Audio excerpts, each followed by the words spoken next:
Welcome back. बात कर रहे हैं प्रोग्राम में, क्या नेटो सप्लाई और ड्रोन हमले, क्या पाकिस्तान इस काबिल है कि ये दोनों चीज़ें रोकी जा सकें? और नेटो सप्लाई की बहाली के ऊपर गर्मा गर्म बहस पार्लियामेंट में भी होगी और ड्रोन हमलों पर भी बहस होगी, जैसा कि सदर पाकिस्तान ने भी अमरीकी नुमाइंदा खुसूसी मार्क ग्रॉसमैन से इससे मुतालिक एहतजाज किया है। डॉक्टर फरीद पराचा साहब जमात इस्लामी से मौजूद हैं हमारे साथ, उनसे गुफ्तगू का आगाज करते हैं। पराचा साहब, क्या कौमी सलामती से मुतालिक पार्लिमानी कमेटी की जो सिफारिशात हैं से इत्तेफाक करेंगे आप?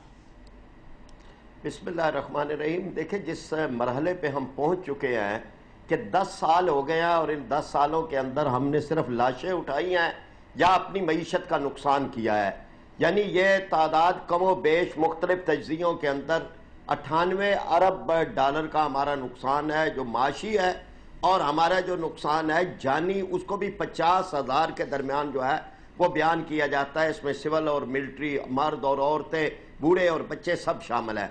अब ये कि एक ऐसे मरहले पे अगर पार्लियामेंट इस पे नजर सानी कर रही है तो ये नजर सानी इस तरफ होनी चाहिए कि इसका पाकिस्तान को फायदा हो, इस तरफ नहीं होनी चाहिए कि अमेरिका को फायदा हो। अमेरिका को नेटो सप्लाई के सिलसिले के अंदर एक ऐसे वक्त में हम पार्लियामेंट के कंधों पे बंदूक रखकर फैसिलिटेट करने की बात कर रहे हैं कि जब वो वहां से वापस आ रहा है, उस वक्त शिकस्त खा चुका है, तालिबान से मुज़ाकरात कर रहा है, कतर के अंदर तालिबान के दफातर खुले हैं, और ऐसे मरहले पे अगर ये नेटो सप्लाई के जरिए से फिर एक मरतबा 3,500 टैंक वहां पे पहुंचते हैं और 5,000 कंटेनर यहां से जाते हैं, तो इस सारे का नुकसान जो है वो पाकिस्तान को है। अब वो तालिबान या अफगानिस्तान से जंग नहीं है, अब वो अगले मरहले की जंग के लिए जो है वो सारी तैयारी कर रहे हैं। इसलिए हम ये समझते हैं कि किसी सूरत भी ये काम नहीं होना चाहिए, और पार्लियामेंट जो मुल्क का सबसे बड़ा इदारा है फैसला साजी का, अगर उसको शामिल कर लिया जाए कि जो काम एक फौजी आमर तनहा कर रहा था, अब वो काम जो है वो पार्लियामेंट करे, एयर स्पेस जो है वो इस्तेमाल करने की इजाज़त दे दे। इसमें यह शिक भी है कि जनाब वो पार्लियामेंट की इजाज़त से एयर स्पेस जो है वो ली जा सकती है। गोया कि अपने मुल्क पर ड्रोन हमलों को हम जो है वो पार्लियामेंट की इजाज़त दिलवाएंगे, और दुनिया के अंदर पहली पार्लियामेंट होगी पाकिस्तान की कि जो अपने ही मुल्क पे हमला करने के लिए किसी इस्तेमारी कुव्वत को एक मौका जो है वो फराहम करेगी।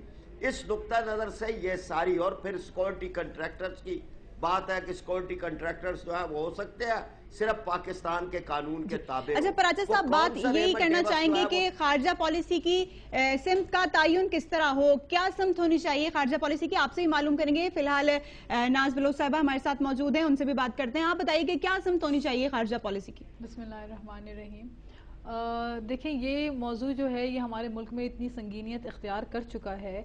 सबसे पहली बड़ी बात जो है जो हमारे मुल्क के हमारे हुक्मरानों को सोचना चाहिए, मैं समझती हूँ, वो ये है कि इस वक्त आप अपने मुल्क के इंटरनल मामलात देखें किस नहज को पहुँच चुके हैं। 20-20 घंटे लोड शेडिंग है, मुल्क में गुर्बत है, लोग अपने आप को मार रहे हैं, खुदसूजियाँ कर रहे हैं, मुल्क के इंटरनल क्राइसिस, क्राइम रेशियो हमारा इतना बड़ा हुआ है, बलूचिस्तान का इशू अलग है जो ख़त्म नहीं हो रहा। इतने मसाइलों में घिरे हुए मुल्क को मैं नहीं समझती कि क्यों इस वक्त अमेरिका की खुशामद करने की इतनी जो है पड़ी हुई है। आप ये देखिए कि जो हमारे नेटो सप्लाई जो चल रहा है, जिस नेटो सप्लाई की बात करें, ये तो परवेज मुशर्रफ साहब ने ऑन कॉल जो काम किया, ये उसको मुआहदे के तहत दस्तखत कर लेंगे, रिटर्न कर लेंगे। ये तो मुशर्रफ के भी बाप निकले। जो काम एक डिक्टेटर करके गया है, ये उसको और मजीद सही करके दस्तखत करके और अप्रूव करके रिटर्न में दे रहे हैं कि जनाब आइए, ये रास्ता खुला है आपके लिए, हम ये नहीं होने देंगे।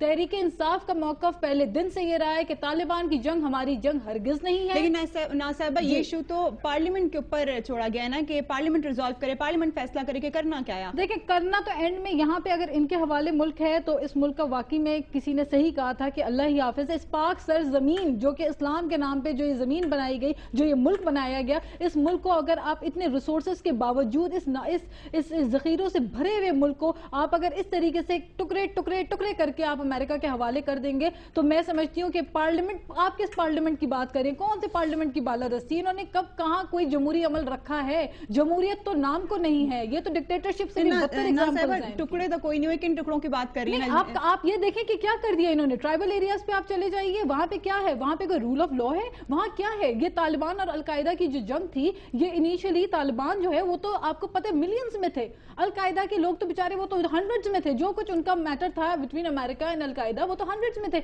आपने मिलियंस ऑफ तालिबान को पुश कर दिया, उस जंग में ड्रैग कर दिया। अब आप देखें कि ये हाल हो गया कि ड्रोन अटैक्स में किलोमीटर्स दूर से जो है वो रेंज पे अटैक्स कर रहे हैं और औरतें बच्चे ये मरी। ये कौन सी वॉर है ना साहिबा? ये सब तो विरसे में मिला, जैसे कि पीपल्स पार्टी पहले भी कहती रही है कि ये तमाम मसाइल जो है वो विरसे में लेके आए हैं। नजमी आलम साहब से भी उनका मौक़िफ़ ले लेते हैं। नजमी आलम साहब, आप बताइए इस पे। मैं हैरत ज़दा भी हूँ और अफसोस का भी इज़हार कर रहा हूँ जो मैंने अपने दोनों पार्टी के लोगों की बातें सुनी। प्राचा साहब ने एक बात अच्छी कह दी, 10 साल जब जनरल मुशर्रफ के साथ मिल के मुल्ला मिलिट्री अलायंस बना था, जिसका तोहफा जमात इस्लामी को कराची की निज़ामत और सुबह खैबर पख्तूनख्वा में गवर्नमेंट की सूरत में मिला था, और जिस तरह से जनरल मुशर्रफ को वर्दी में रहने का इख्तियार MMA ने दे के उस वक्त जब नेटो सप्लाई जा रही थी, मुझे हैरत तो ये होती है उस वक्त जमात इस्लामी को वो नेटो सप्लाई नज़र नहीं आ रही थी कि भाई ये जो जा रही है अफगानिस्तान, ये बीज जब बोया जा रहा था, जब अमेरिका ने 9/11 के बाद अटैक शुरू किया और फरमाइशी तौर पे जेल जाके इनके लीडर बैठ गए, उस वक्त 5 साल उस गवर्नमेंट में बहुत मजे किए इन्होंने, कभी नहीं बोला कि ये क्या हो रहा है। और आज जब पाकिस्तान की तारीख में हमेशा ये हुआ, जनरल ज़ियाउल हक ने एज ए प्रेसिडेंट अपने पास सारी पावर रोक ली, जनरल मुशर्रफ ने रोक ली। ये पहला प्रेसिडेंट पाकिस्तान में आए हैं आसिफ जरदारी साहब जो अपने हाथ की पावर पार्लियामेंट को दे रहे हैं, उन्होंने और ये आइन के जरिए किया है, मुस्तकिल तौर पे उनको दे रहे हैं। मेरी बहन ने ये बात की, ठीक है, इंटरनल बात मैं फोकस उसी पे रखना चाहता हूँ जिस इशू पे हम बैठे हैं। इनके लीडर साहब भी उस वक्त तक उस जनरल मुशर्रफ को कि जिसकी हमें ये जिक्र कर रही है, उसके रेफरेंडम की कैंपेन चला रहे थे, इसलिए कि शायद मैं प्राइम मिनिस्टर बन जाऊं, क्योंकि एक डिक्टेटर ही किसी सिंगल आदमी को बना सकता है। जमहूरी निज़ाम एक आदमी को, किसी अकेले आदमी जिसके आगे पीछे कोई मेंबर ना हो, वो प्राइम मिनिस्टर नहीं बन सकती। तो वो उस वक्त तक जनरल मुशर्रफ अच्छा था।